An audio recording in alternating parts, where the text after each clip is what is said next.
하나님 말씀 구약 성경 요엘서 2장 28절 29절 말씀입니다. 구약 성경 요엘서 2장 28절 29절 말씀을 함께 읽도록 하겠습니다. 두 절 말씀을 같이 읽겠습니다. 같이 읽습니다. 그 후에 내가 내 영을 만민에게 부어주리니 너희 자녀들이 장래일을 말할 것이며 너희 늙은이는 꿈을 꾸며 너희 젊은이는 이상을 볼 것이며 그때 내가 또 내 영을 남종과 여종에게 부어줄 것이며. 아멘. 하나님 나라를 꿈꾸는 교회.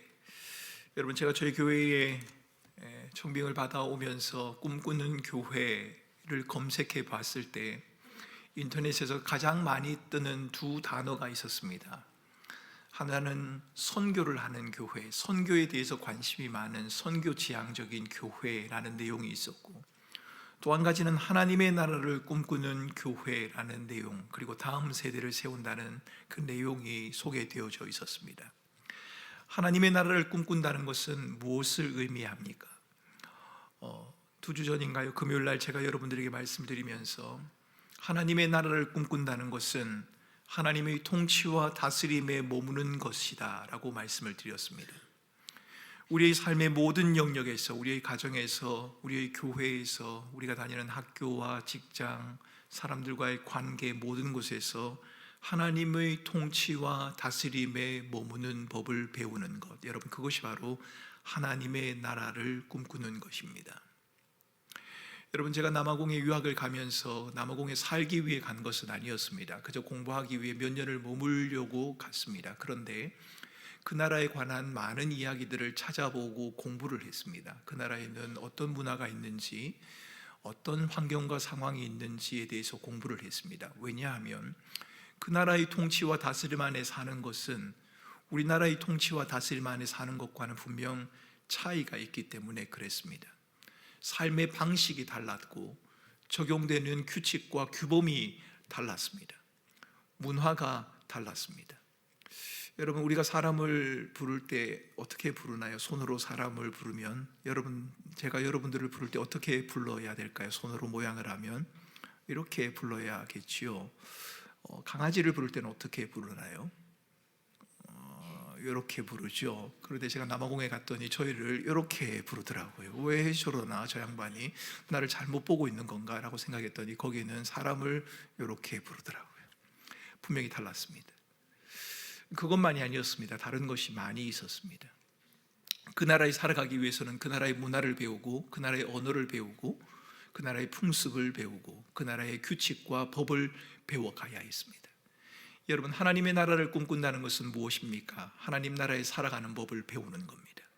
우리가 이 땅에 속해 있지만 하나님 나라의 법과 하나님 나라의 규범과 하나님 나라의 규칙과 하나님 나라의 문화와 하나님 나라의 풍습을 배우며 살아가는 것, 여러분, 그것이 바로 하나님 나라를 꿈꾼다는 것입니다. 하나님의 나라를 꿈꾸며 살아간다는 것, 여러분, 결코 만만치가 않습니다. 이 세상에 살아가는 방식과 충돌될 때가 많이 있기 때문입니다. 그래서 예수님께서도 우리에게 말씀하시기를 내가 너희들을 세상에 보내는 것은 양을 이리떼 가운데 보내는 것과 같다라고 말씀을 하셨지요. 대제사장의 기도, 마지막 기도를 하시면서도 아버지 하나님, 내가 이들을 내가 가는 곳에 그냥 데려가는 것이 더 좋겠습니다 라고 말했습니다. 세상살이가 만만치 않기 때문입니다. 그럼에도 불구하고 하나님께서 우리를 이 땅에 남겨두신 것은 이 땅에서의 삶을 마음껏 누리라, 그것을 위한 것이 아니라 이 땅 가운데서 하나님 나라 백성으로서의 삶을 살아내라, 여러분, 그 일을 위해 하나님께서는 우리를 부르신 겁니다. 하나님 나라를 꿈꾼다는 것, 그것은 바로 하나님의 통치와 다스림 안에 머문다. 여러분, 이것을 기억하셔야 합니다. 하나님의 통치와 다스림을 말할 때 우리는 그 결과를, 저 사람이 하나님의 통치와 다스림 안에 머무는 삶을 살아가고 있는가 아닌가를 말할 때 소위 우리가 세상에서 말하는 성공과 실패를 기준으로 평가하는 것을 삼가해야 합니다. 이 세상에서 이루는 것이 하나님의 뜻을 이루는 것과 일치할 때도 있지만 그렇지 않을 때도 있기 때문입니다. 하나님의 뜻을 위해서 내 뜻을 포기해야 하는 경우도 있지 않겠습니까? 크고자 하는 자는 남을 섬기는 자가 되어야 한다. 분명히 세상의 법칙과는 차이가 있습니다. 어떻게 섬기는 자가 큽니까? 섬김을 받는 자가 크지요. 그런데 성경은 섬기는 자가 되라고 그렇게 말을 합니다. 주는 자가 받는 자보다 복되다라고 말합니다. 여러분, 받는 것이 복되지 않습니까? 내가 수고한 것이 아닌데, 내가 얻을 것이 아닌데 누군가가 내게 준다면 여러분, 우리는 그것을 복되다 이렇게 말할 수 있지 않겠습니까? 그런데 성경은 주는 것이 오히려 복되다. 원수가 줄이거든 복이고 목마르거든 마시게 하라. 여러분, 세상의 법칙과 분명히 다르단 말입니다. 세상이 말하는 것들, 세상이 보여주는 그 기준과 분명히 충돌되거나 일치하지 않는 경우가 있다는 것. 그래서 여러분, 세상이 말하는 성공, 세상이 말하는 어떤 이루는 것을 우리의 삶의 기준으로 삼는 것은 자칫 위험할 수도 있다는 것을 여러분 기억하셔야 합니다. 때로는 우리의 뜻과 우리의 원함들을 하나님 앞에 내려놓아야 하는 경우가 있습니다. 하나님의 통치와 다스림을 위해서 말입니다. 여러분, 하나님 나라를 꿈꾼다고 할 때 오늘 두 번째 우리가 생각해 볼 것은 오늘 요엘서 2장 28절의 말씀입니다. 오늘 본문 가운데서는 이렇게 말하죠. 내가 내 영을 만민에게 부어줄 것이다. 너희 자녀들이 장래일을 말하고 늙은이는 꿈을 꾸고 젊은이는 이상을 볼 것이다. 늙은이, 젊은이, 자녀, 부모들이 함께 어울리는 모습이 등장을 합니다. 본문에 등장하는 장래일, 꿈꾸는 것, 이상 모두 좀 신비로운 느낌이 듭니다. 누구도 알 수 없게 알 수 없는 것을 알아내는 신통력과 같은 그런 능력, 여러분 그것을 상상하게 만드는 단어입니다. 그런데 여러분, 장래일과 꿈, 이상이 미래에 일어날 사건을 예견하거나 예지하는 능력을 말한다고 말한다면, 그렇게 해석을 한다면 그것은 장래일을 아는 능력을 우리에게 주지 않으셨다라고 하는 전도서의 말씀과 여러분 상충이 되어집니다. 여러분, 성경이 쉬울 수도 있지만 성경이 쉽지 않을 수도 있습니다. 단편적으로 성경을 읽을 때 그 의미가 내게 와닿는다고 해서 그것이 전부가 아닌 경우가 있기 때문입니다. 창세기로부터 계시록이라고 하는 넓은 성경의 범위 내에서 그것을 다시 해석하고 받아들여야 하는 경우가 있다는 것, 여러분 그것을 기억하셔야 합니다. 하나님은 우리에게 장래일을 알 수 있는 능력을 주지 않으셨다고 말씀하십니다. 더구나 오늘 28절을 보면 만민에게, 또 다른 성경 사본에 보면 모든 육체에게 이런 능력을 준다고 말하지 않습니까? 특정한 사람들에게만 주는 능력이 아니라는 겁니다. 요엘서가 말하는 장래일을 말하는 것, 꿈과 이상을 보는 것이 장래일을 알아맞히는 능력이 맞다면, 능력이 아니라면 여러분 이것은 도대체 무엇을 말하는 것입니까? 이것이 무엇을 말할까? 장래일과 꿈, 이상, 이것이 무엇을 말할까를 알아보기 위해서는 여러분 성경을 좀 더 찬찬히 살펴볼 필요가 있습니다. 28절에 등장하는 자녀, 늙은이, 젊은이라는 표현, 여러분 특정한 부류의 사람을 가리킨다기보다는 남녀, 노소, 빈부격차 등의 상관이 없는 모든 사람을 지칭하는 것으로 이해하는 것이 훨씬 더 타당합니다. 왜냐하면 28절에서는 자녀, 늙은이, 젊은이를 말하고 있는가 하면 29절에 가면 남종과 여종을 말하고 있기 때문에 그렇습니다. 남종, 여종, 젊은이, 늙은이, 자녀가 연령과 세대가 다른 모든 사람들을 가리키는 것처럼 장래일을 말하는 것, 꿈을 꾸는 것, 이상을 보는 것 역시도 서로 다른 뜻이 아니라 같은 뜻을 비슷한 표현으로 나타내고 있다. 여러분 이렇게 성경을 해석하셔야 합니다. 여러분 기억하신지 모르겠습니다. 제가 주일날 설교를 했던 본문입니다. 그때 여러분들에게 동의평행법적 표현구라고 하는 조금 어려운 말을 사용을 했습니다. 서로 다른 말인 것 같은데 다른 말이 아니라 같은 뜻을 다른 말로 표현하고 있는 겁니다. 예를 들면 이런 거죠. 이사야서 1장 18절에 보면 너희 죄가 주홍 같을지라도 눈과 같이 희어질 것이요 진홍같이 붉을지라도 양털같이 되리라. 여기 주홍, 진홍, 눈, 양털, 이것은 각기 다른 사물인데 각기 다른 사물을 가리키는 것이 아니라 죄와 용서라는 것을 그 단어로 표현해 주고 있다는 겁니다. 남종, 여종, 젊은이, 늙은이, 자녀, 각기 다 다른 단어인데 모든 사람을 지칭하는 용어로 사용되고 있는 것처럼 장래일을 말하는 것, 꿈꾸는 것, 이상을 보는 것 역시도 각기 다른 현상이 아니라 동일한 현상을 다른 말들로 표현해주고 있다는 겁니다. 장래일을 말한다는 표현을 다른 번역으로 해보면 예언한다라고 되어 있습니다. 예언은 앞일을 말하는 것보다는 감추어지고 숨겨졌던 것을 드러낸다라고 하는 뜻이 담겨져 있습니다. 그래서 여러분, 혹시 여러분 주변에 내가 예언하는 능력이 있으니까 내게 오라라고 말하면 여러분 가지 마셔야 하는 이유가, 앞일을 맞추는 것은 성경에서는 예언이라고 말하지 않고 점치는 것이라고 그렇게 말을 합니다. 점치는 자는 돌로 치라. 우리는 그럴 수가 없지요. 그럴 수가 없죠. 그랬다가는 여러분 뭐 어디 다른 가지 말아야 될 곳으로 가야 되지 않습니까? 돌로 칠 수는 없습니다. 그 성경이 그렇게 말하는 이유는 그렇게 금한다는 것입니다. 하나님께서 우리에게 허락하지 않으셨다는 것이죠. 예언, 앞일을 알아맞춘다, 그것이 아니라 감추어지고 숨겨졌던 것을 드러낸다라고 하는 뜻입니다.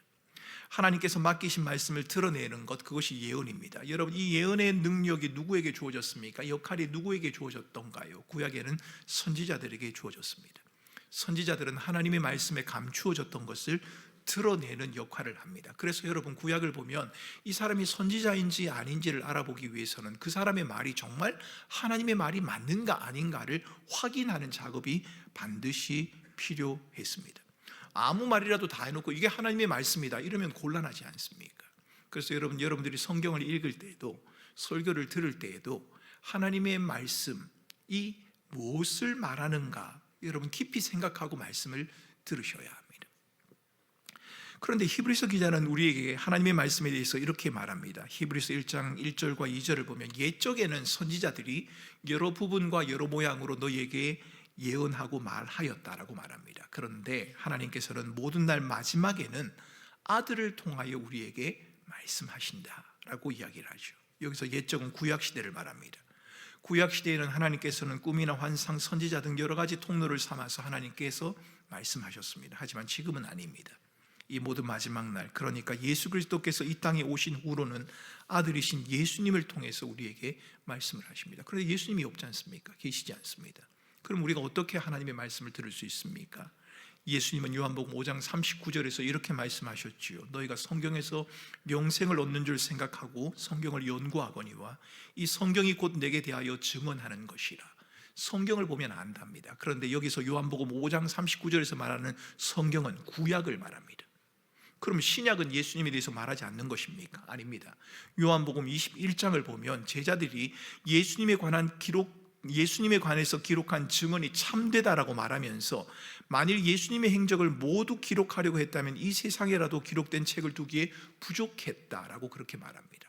신약 성경 속에 예수님의 모든 행적을 기록했다는 겁니다. 그러니까 신약과 구약의 성경을 통해서 하나님께서는 우리에게 말씀하고 계신 겁니다. 여러분, 28절의 말씀으로 돌아가 봅니다. 하나님의 영이 임하시면 자녀들은 감춰지고 숨겨졌던 구원의 비밀을, 하나님의 인도하심과 선하신 뜻을 말하게 될 것입니다. 나이가 들어서 더 이상 아무것도 할 수 없을 것 같았던, 모든 일을 손에서 놓고 영원히 천국만 바라보아야겠다고 생각했던 늙은이들도 하나님이 행하시는 일과 계획에 대한 비전과 목표를 바라보게 된다고 이야기를 합니다. 젊은이들은 어떻습니까? 젊은이들은 세상의 모든 것을 누리며 살아가기를 소망하는 이 젊은이들, 세상의 것을 얻는 일에 의욕을 가진 이 젊은이들이 세상의 헛된 것에 소망을 두는 것이 아니라 세상을 살아가지만 영원하신 하나님의 나라, 하나님의 통치와 다스림에 대한 기대와 소망을 품게 될 것이다 라고 말하는 것입니다. 여러분, 저는 이것을 온 세대가 주께 돌아와 함께 어우러지는 꿈이다, 이렇게 표현하고 싶습니다. 우리 교회는 지금까지 다음 세대를 강조해 왔습니다. 여러분, 다음 세대 이러면 늘 교육기관을 생각합니다. 그래서 어떤 분들은 우리 교회는 다음 세대를 강조하는 교회는 어른들에 대해서는 별로 관심이 없다, 이런 말을 듣기도 합니다. 제가 여러분들에게 말씀드렸던 것처럼 그것은 다음 세대에 대한 명백한 오해입니다. 우리 모두는 현 세대이자 동시에 다음 세대입니다. 90대 어르신들에게는 다음 세대가 80대가 되는 거고, 80대 어르신들에게는 70대가 되겠지요. 여러분, 제가 이 말을 주일날 설교하고 난 다음에 저희 교단의 신문 기자가 저희 교회에 찾아왔습니다. 저희 교회가 제가 부임하고 난 다음에 사역을 어떻게 할 것인지 또 이렇게 인터뷰를 하는 중에 제가 이 이야기를 했습니다. 그 기사에 실렸습니다. 기사에 다음 세대는 온 세대를 말한다. 90에는 80, 80에는 70 이랬더니만 경남 진주에 계신 80대신 목사님이 제게 전화를 주셨습니다. 너무 고맙다고. 제게 전화를 주셨습니다. 자기를 다음 세대라고 불러주기는 처음이라는 겁니다. 맞습니다. 우리 모두는 현 세대이자 다음 세대입니다. 필요에 따라 세대를 구분할 수는 있습니다. 여러분, 우리도 주일학교를 구분하지 않습니까? 영아부가 있고 유아부가 있고 유년부가 있고 초등부가 있고 중등부가 고등부가 있습니다. 러비아가 있고 유디코가 있고 또 그보다 더 나이 든 청년들이 있을 수도 있습니다. 그래서 구분할 수는 있습니다만 여러분, 그렇다고 해서 그들이 각기 다른 세대다, 다른 삶을 살아간다, 그렇게 말할 수는 없습니다. 다른 세대가 아니라 모두가 다 다음 세대입니다. 세대 간의 문화적인 시대적 차이가 멀어진다는 것이 문제가 되겠지요. 세대 차이에 대한 고민은 사회나 교회 모두 예외가 아닙니다. 여러분, 오죽했으면 중등부나 초등부를 두고 심지어는 청년부까지도 선교지다 이런 말을 하겠습니까? 한 교회에 있으면서도 교회 안의 교회처럼 되어버렸다는 겁니다. 다른 부분에 대해서는 전혀 모릅니다. 세대의 특징을 존중해 주는 것은 분명히 당연합니다. 하지만 성경은 이 모든 세대가 함께 어우러지는 모습에 대한 꿈을 우리에게 말해주고 있습니다. 여러분, 저는 우리 꿈꾸는 교회가 이런 꿈을 꿀 수 있으면 좋겠습니다. 여러분, 그들의 교육을 위해서, 그들의 어우러짐을 위해서 나이로 구분할 수 있습니다. 나눌 수 있습니다. 부서를 편성할 수 있습니다. 하지만 그것은 우리의 편의를 위한 것이고 필요에 따라 그들의 만족을 위한 것이지 그 자체가 반드시 옳다, 그렇게는 말할 수 없습니다. 그 편의와 수월성을 넘어서서 온 세대가 어우러지는 모습, 여러분, 그것을 우리는 마음에 그리고 그렇게 기도하고 그 모습을 이루어 가려고 애를 써야 합니다. 우리 자녀들이 여호와의 기업이요 하나님이 주시는 상급이 맞습니다. 영광스러운 존재입니다. 청년들은요, 눈에 보이고 원하는 모든 것을 행할 수 있을 만큼 차고 넘치는 의욕이 있는 세대가 맞다고 전도서 11장은 말합니다. 어르신들은 어떻습니까? 늙음 또한 영광의 면류관이다라고 성경은 그렇게 말합니다. 필요하지 않는 세대 아무도 없습니다. 갓난 아이로 이루어지는 영아부가 있어야 하는가 하면 우리 어르신들도 있어야 한다는 이야기입니다. 모든 세대가 함께 어우러지는 모습, 여러분, 우리는 그것을 꿈꾸어야 합니다. 그것이 바로 하나님의 나라를 꿈꾸는 교회의 모습이기 때문입니다. 우리가 다음 세대 주일학교를 강조하는 것을 결코 포기할 수는 없습니다. 하지만 다음 세대는 곧 온 세대가 어우러지기 위한 것임을 여러분 잊지 마셔야 합니다. 요엘 기자는 지금 젊은이와 늙은이, 자녀들, 남종과 여종에 이르기까지 모든 세대가 함께 어우러져서 하나님의 뜻을 분별하며 나타난 하나님의 뜻을 따라 살아가는 그 모습을 꿈꾸고 있습니다. 여러분, 하나님의 통치와 다스림에 머무르는 것과 온 세대가 함께 어우러지는 것, 여러분, 이것은 구분되어지지 않습니다. 무관한 것이 아닙니다. 왜냐하면 이 두 가지 모두가 다 오늘 본문을 보면 하나님의 영을 부어주심, 성령을 통해서 가능한 일이기 때문입니다. 하나님의 나라를 꿈꾸는 것, 하나님의 통치와 다스림 안에 머무는 것, 온 세대가 함께 어우러지는 것, 여러분, 이 모든 것이 하나님의 영을 통해 이루어진다고 오늘 성경은 우리에게 말하지 않습니까? 내가 내 영을 만민에게 부어줄 것이다. 사람들은 꿈을 자신이 원하고 바라는 것의 표현이라고 혹은 이루고자 하는 것에 대한 기대로 이해하는 경향이 있습니다. 그러다 보니 성경에 등장하는 꿈조차도 그렇게 이해하고 해석하려고 합니다. 그래서 자녀들에게 꿈을 크게 가지라, 큰 꿈을 가지라, 좋은 꿈을 꾸라, 이렇게 말을 하기도 합니다. 그러나 노인이 꿈을 꾸며 젊은이가 이상을 보는 일은 그렇게 하자고 해서 일어나는 일이 아닙니다. 하나님께서 성령을 부어주심으로, 자신의 영을 만민에게 부어주심으로 가능한 일입니다. 우리가 모두가 다 마음을 모아서 2026년도에는 우리 꿈꾸는 교회가 온 세대가 어우러지는 교회가 됩시다, 그렇게 선언한다고 해서 그게 되는 게 아니라는 말입니다. 하나님의 영이 우리 가운데 운행하실 때 그 일이 가능한 겁니다. 여호와의 영이 임한다는 말이 무슨 말입니까? 하나님께서 범죄한 인간에게 퍼부으셨던 저주가 거두어지는 모습을 떠올리게 합니다. 여러분, 창세기 6장을 기억하십니까? 하나님께서 범죄한 인간을 향해서 이렇게 말합니다. 나의 영이 영원히 사람과 함께 하지 않을 것이다. 그런데 그 하나님께서 이제 그 저주를 거두시고 하나님의 영을 만민에게 부어주시겠다고 말씀하고 계십니다. 범죄한 인간은 동물과 다름없는 단순한 육체로 전락하고 말았고 하나님의 영은 떠나버렸는데 이제 하나님께서는 하나님의 영을 만민에게 부으셔서 회복해 하시겠다라고 말씀을 하십니다. 그래서 우리는 하나님의 영, 성령을 회복의 영이라고도 부르는 겁니다.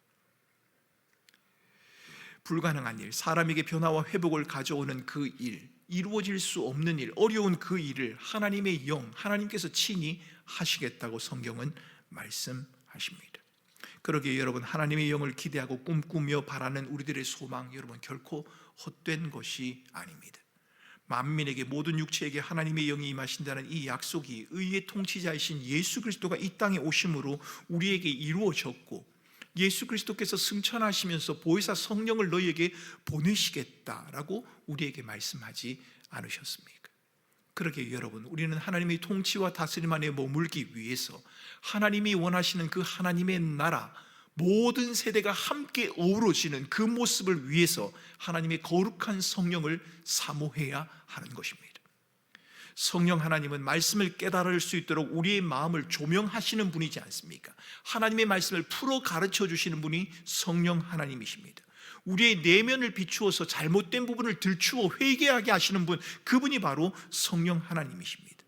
온 세대가 어우러지는 그 공동체를 이루어 가기를 원하시는 분, 그리고 친히 이루어 가시는 분, 그분이 바로 성령 하나님이십니다. 성령을 사모한다는 것은 감정적이고 신비한 체험을 구하는 것이 아닙니다. 여러분, 제가 예전에 설교할 때 한번 말씀드린 적이 있습니다만, 제가 한때 성령을 강력하게 사모한 적이 있습니다. 제가 어릴 때인데요, 학교를 다닐 때인데 정말 성령을 사모했습니다. 모든 분들이, 어떤 분들은 막 열심히 기도하고 또 성령의 은사를 나타내기도 하고 한 걸 보면서, 야, 나도 저렇게 좀 되면 얼마나 좋을까, 성령의 뜨거운 역사를 한번 경험하고 싶다고 해서 그날 밤 제가 작정을 했습니다. 그리고 그날 밤 기도하는데 저도 성령께서 내게 강력하게 임하실 때까지는 내가 이 자리를 떠나지 않으리라 생각하고 열심히 기도했습니다. 목이 터져라 보기도 하고 온 몸을 비틀면서 기도했습니다. 드디어 성령이 임했습니다. 제 등이 얼마나 뜨겁든지, 와, 드디어 성령께서 임하셨구나. 그런데 그건 성령이 아니라 뒤에 있는 난로였습니다. 그 당시에 이 나무를 가지고 난로를 피웠거든요. 제가 있었던 교회에 이 나무를 가지고, 나무 톱밥이라 그러죠, 그것을 태워가지고 난로를 태우는데 때마침 거기에 이제 나무를 많이 넣었던 모양입니다. 불이 확 달아오르면서 제 등이 얼마나 뜨겁던지 드디어 성령이 임하셨구나. 여러분, 저는 성령이 임하심으로, 하나님의 영이 우리에게 임하심으로 나타나는 신비한 현상들이 없다고 생각하지 않습니다. 저도 그런 적을 경험한 적이 있기 때문입니다. 신비한 일이 있을 수 있습니다. 말로 설명할 수 없는 하나님의 역사, 우리에게 임할 수 있습니다. 그러나 성령을 사모하고 성령을 경험하는 것을 단지 감정적이고 신비적인 체험을 구하는 것으로만 생각하지는 마시기 바랍니다. 성령을 사모한다는 것은 하나님의 통치를 갈망하는 마음을 의미합니다. 하나님의 뜻대로 살고 싶고, 하나님의 원함대로 살아가고 싶고, 하나님의 원함과 하나님의 뜻하심이, 하나님의 기대하심이 내 삶 가운데 이루어지기를 원하는 그 마음을 의미합니다. 내 삶의 주도권을 하나님에게 넘기는 그 작업을 의미한단 말입니다. 여러분, 오늘 찬양을 할 때 주님보다 앞서지 않고, 여러분, 저는 그 말씀이 너무 마음에 부담이 됐습니다. 왜냐하면 주님보다 앞서지 않겠다고 분명히 입술은 그렇게 고백하는데, 제가 살아온 삶의 흔적을 떠올려 보니까 늘 주님의 말씀보다 제 자신이 앞서 있는 모습을 보기 때문에 그렇다는 겁니다. 여러분, 성령을 사모한다는 것은 나의 주도권을 하나님에게 내려놓고 하나님의 원하심과 하나님의 통치와 다스림 안에 내가 살아가고 싶습니다 라고 하는 그 갈망을 의미하는 것입니다. 여러분, 이것은 단회적인 체험으로 되어지는 것이 아닙니다. 한번 성령의 감동을 경험했다고 해서, 한번 성령의 인도하심을 경험해서 승리하는 삶을 맛보았다고 해서 다 되는 게 아니라는 말입니다. 성경에서도 우리에게 성령으로 충만하고 말할 때 그것은 단회적인 체험이 아니라 지속적인, 우리가 주의 부르심을 받을 때까지 계속 이루어져야 하는 지속적인 충만을 의미하고 있습니다. 여러분, 어제 주의 성령의 도우심으로 승리했다고 오늘도 승리할 것이다, 그렇게 생각하지 마시기 바랍니다. 아니요, 설교를 듣는 순간 성령으로 충만한 것 같았는데 문을 들고 나가면서, 문을 열고 나가는 그 순간 성령의 충만함을 다 쏟아버리는 경험도 할 수 있지 않습니까? 여러분, 우리 주일날 주차를 안내하시는 우리 집사님들이 늘 제게 하시는 말씀이 있습니다. 목사님, 주옥 같은 설교를 듣고 주차장에 다 쏟아버리지 않도록 설교를 조금만 더 빨리 끝내주세요. 늘 그렇게 하시는 말씀이 있습니다. 목사님, 5분만 일찍 끝내주시면 은혜 가운데 돌아갈 수 있습니다. 여러분, 저는 그 말이 무슨 의미인지를 압니다. 제가 주차장에 한번 내려가 봤거든요. 그렇습니다. 여러분, 한 번 누렸다고 계속 누릴 수 있는 게 아니란 말입니다. 우리 죄의 본성은 너무도 집요하고 끈질깁니다. 그래서 날마다 우리의 정욕을 그리스도의 십자가에 못 박고 주의 거룩한 성령의 인도하심과 도우심을 구하지 않는 이상 여러분, 우리는 안전한 삶을 살아갈 수가 없습니다.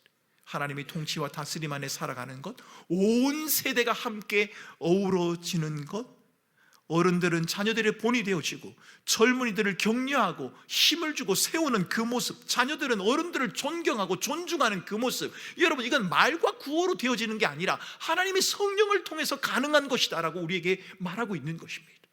그러기에 여러분, 우리는 하나님의 통치와 다스림을 갈망해야 하고 그 성령 하나님께서 우리를 이끌어 가실 수 있도록 우리의 삶의 주도권을 그분에게 넘기는 작업을 끊임없이 해나가야 하는 것입니다. 함께 할 수 없을 것 같은 온 세대, 여러분, 그것이 어우러지는 교회의 모습을 꿈꿀 수 있으면 좋겠습니다. 어떻게 꿈꾸는 교회는 젊은 아이로부터 연세 많은 어르신들까지 함께 저렇게 어우러질 수 있나? 여러분, 저는 그런 말을 듣고 싶습니다. 우리 교회는 젊은 세대가 많습니다. 여러분, 그것이 우리의 자랑일 뿐만 아니라 젊은 세대가 많은 만큼 어르신들도 참 많이 있습니다. 그분들이 다 함께 어우러지는 교회가 바로 꿈꾸는 교회입니다 라는 그 말을 듣고 싶다는 말입니다. 이해할 수 없을 것 같은 그 현상이 우리 교회 가운데, 우리의 가정 가운데, 우리의 삶 가운데 이루어지는 그 모습을 우리는 마음 가운데 꿈꿔야 합니다. 주 거룩한 성령 하나님을 통해서 그 일을 이루시겠다고 주님은 말씀하시기 때문입니다. 하나님은 우리를 부르셨습니다. 그리고 하나님의 통치와 다스림 안에 하나님은 살아가기를 원하십니다. 하나님의 나라를 꿈꾸며 살아가는 우리의 삶 가운데 한 세대의 만족을 위해서가 아니라 모든 세대가 함께 어우러지는, 자신의 만족을 추구하는 것이 아니라 상대의 만족을 위하여 자신의 욕망을 기꺼이 내려놓고 서로를 함께 세워가는 그 하나님의 나라의 모습을 주님은 우리에게 기대하고 계신단 말입니다. 어떻게 가능합니까? 주 거룩한 성령 하나님을 통해서만 가능합니다.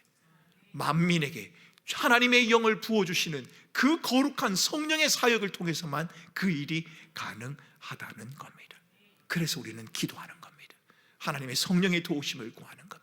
하나님의 이름을 부르고 하나님밖에 없다고, 하나님이 우리를 도우셔야 한다고, 내가 하나님의 통치와 다스림 안에 거하고 싶다고, 가정에서도 말이 통하지 않을 것 같은 자녀와 부모의 대화가 이루어지고 교회 안에서도 우리의 삶의 현장 모든 곳에서도 세대와 세대가 나누어지는 이 삶의 모습을 넘어서서 하나님의 나라가 이루어지는, 여러분, 그 거룩한 역사가 저와 여러분의 가정과 우리 교회에 이루어지기를 주님의 이름으로 간절히 축원합니다.